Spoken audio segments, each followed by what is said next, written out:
Basta ganunin nyo na lang. Video nga tayo. Para kunyari may nagagawa tayo. Salat? Magtanong ka daw.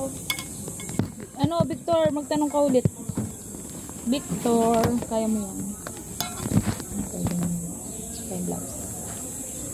Victor, alam ko, walang ganun Mars. Aking gamit. Pilit nyo na walang ganun. Sabi Mars. Wala akong ganun. Magtanong daw kayo. Yung kahit di natin masyadong maano, basta Ang damit na ito kay mama ko.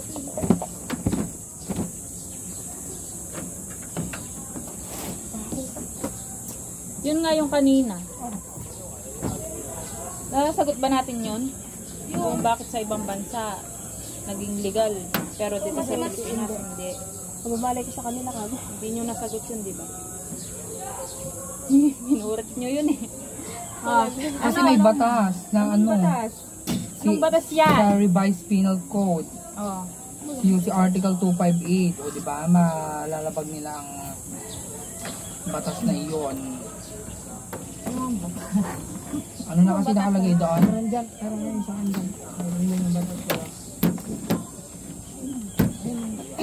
They will suffer 6 months and 1 day to 6 years. Tapos ito namang reclusion temporal to 12 years to 20 years. Di ba? Ayun o.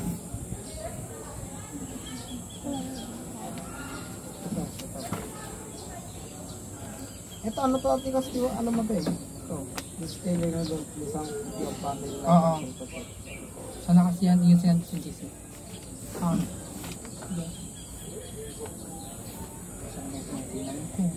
Kunyari, yun nga, bakit hindi pwedeng maging legal yung abortion dito sa Pilipinas?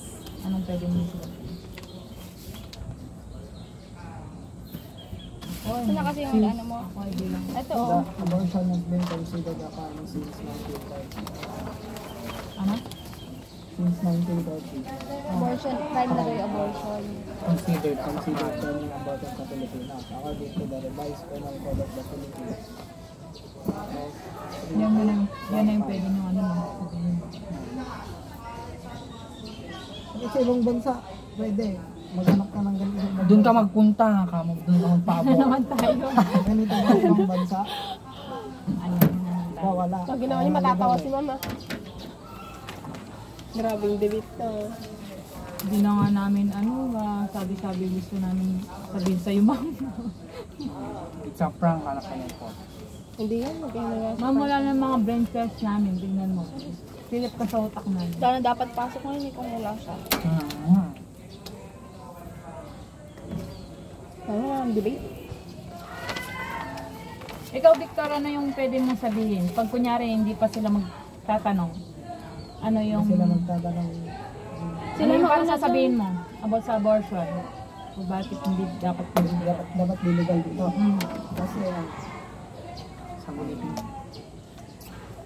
Pero mo na agad bilang ng opposing team, parang ganun. Bible. Unahan mo na agad ng Bible. Bible verse? Sa parang pinakamatas na bakas. Hindi na nila anuhin yung sasagutin. Hindi na nila maano yun. Meron sa opening yun. Bible verse agad sa opening. Pero isa lang. Di ba marami yung... Marami yung mga Bible. Isa lang kinuha ko doon yung sa you shall not kill lang. Yun. Yung commandments yun. Huwag kang papatay. Pang 50 yun, di ba?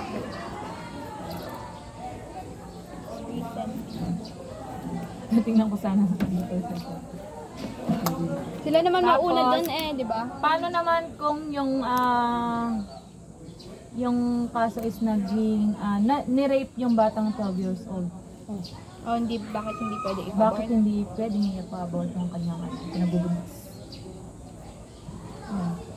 Maano nila yan, matatanong nila yan. Kailangan 2 minutes tayong mag-ano dyan. Prepare. Prepare. Tapos 3 minutes yung sasagutan mo. Pag legal age, ay underage yung bata na. Makakayanan ba niya yung ano? Pagbubuntis. Meron naman. Yun lang, may kanda, may Evidence? Na? Based on my experience. Yung pwede ba yun ta? Ewan. Sabi naman kasi niya, hindi naman pwedeng lalagyan pa ng law yung experience na. Ay, siguro yun. Meron talaga yung mga 12 years old. Alam mo yung napapanood sa mga YouTube, di ba? Kaya nabubuntis na, nag-aasawa na, di ba? Nakakayanan nila. Pinamimedyo na ginamit. Ano? O, ano sasagot mo doon? Todo. Ikaw, Sante. Paano kung bata pa daw yung nabuntis? Paano pag bata pa yung nabuntis? Papalaglag. Bakit hindi hindi niya mo kakayanin. pwedeng ito pala? Hindi niya makakayanan. According to the expert, charot. Wala pa nakakawa na siya. nandito kasi sa mga ano kanina. Asan yung mga batas mo? Nakasulat dyan eh. Pipili tayo dyan ng ano, yung kunyari sa rape. Ito oh. Ang init. Oh, Dapat ko kailangan ng ano yun? Wait. Nasaan na yun? Oh, yung sa'yo binigyan kita. It's a like quality protect Hindi, yung sabi of the ng mother and the life of the unborn. pag sinabi niyang may right, hindi pag sinabi niyang may right yung mama, may right din naman yung bata. Magna Carta yung women's right kapag may ano. Hindi yung ano din yung sa Yung isa, Philippines Constitution. Di ba meron yun? Uy, sa akin ba? Di ba, uwi na lang tayo. Uy, wala sa akin nawawala. Yan sa'yo yan, di sa akin yan. Yung pangit. Kanino to? Sa akin to. Yung sa akin may sulat-sulat na yun na harapan. Alam na ako to. Ang dami yung plastic.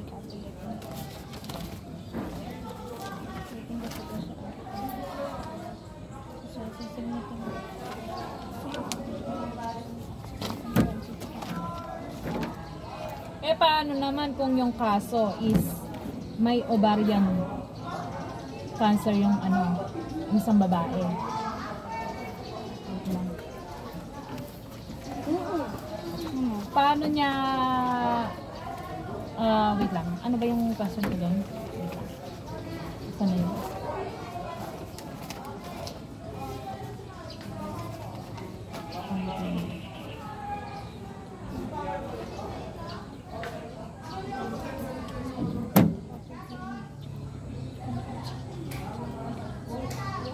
Okay. Wait lang na. Saan na yun? Sana wala si ma'am talaga.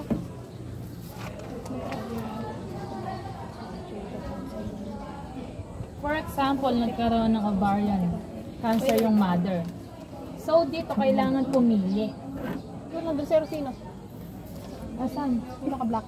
Mukha na lang yun. Gaga si Orsino. Mukha na lang yun. Ba't yung naka-black? Yung naka-PE.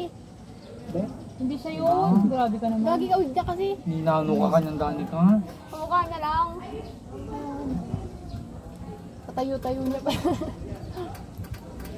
Anong gagawin niya dyan? Ayan. Why we should allow abortion when the mother's life is in danger? Is in danger. Like for example, meron ovarian cyst yung ovarian cancer yung isang nagbubuntis. Oo, te. Ano pwedeng maging solusyon doon? 'Di ba abortion din? Hindi Paano mo nasabi? yung tatanggalin ng doktor. Oo. Hindi pwedeng magganon yung doktor. Meron silang ano, 'di ba? Merong ano yung mga doktor, meron silang parang, 'di ba sa atin meron Pinapapili kasi kunyari may kasong kunyari pipiliin kung bata ba o yung mother yung isi-save. So nasa desisyon din ng tao yun. Nasa desisyon ng asawa niya yun. Kasi hindi naman pag sinabing yung intention dito is i-save yung mother, hindi naman yung para patayin yung fetus, di ba? Kasi nga meron nga siyang ovarian o kahit cancer. na paano kung buhay yung bata tapos Wala na nga ibang solusyon. Kasi nga makaka-apekto yun sa pag-opera sa kanya para matanggal yung ovarian cancer. walang ibang solusyon kundi abortion. O sabi niya dito, abortion is not a form of reproductive health care. Diba? Yun. Yun lang yung magiging solusyon doon. Pag meron ano. Permissible yun kasi nga, Diba sabi kapag ano nang ano yun, babae yun. Tsaka pagpili din ng husband niya yun kung sino yung isi-save. yung asawa niya or yung bata? Wala. Wala yung Magiging permissible yung abortion doon. Kasi nga nasa endanger yung isang babae. Ayan yung copy. Pero hindi ano, ibig sabihin, makakukulong. Kasi ano nga yun eh, ano ba yun? Hindi naman talaga parang intention doon yung patayin ng bata, kundi isave yung isang tao. Nagkakaroon ng ano yun, pagpili yun. Sa mga hospital ganun. Kasi once na na-opera yung isang babae, maapektuhan yung bata. May kamamatay din niya. Parang i-abort din yung bata niya. Pero hindi pwedeng makulong nun kasi ano naman yun, merong consent ng ano yun, ng husband niya or ng isang tao.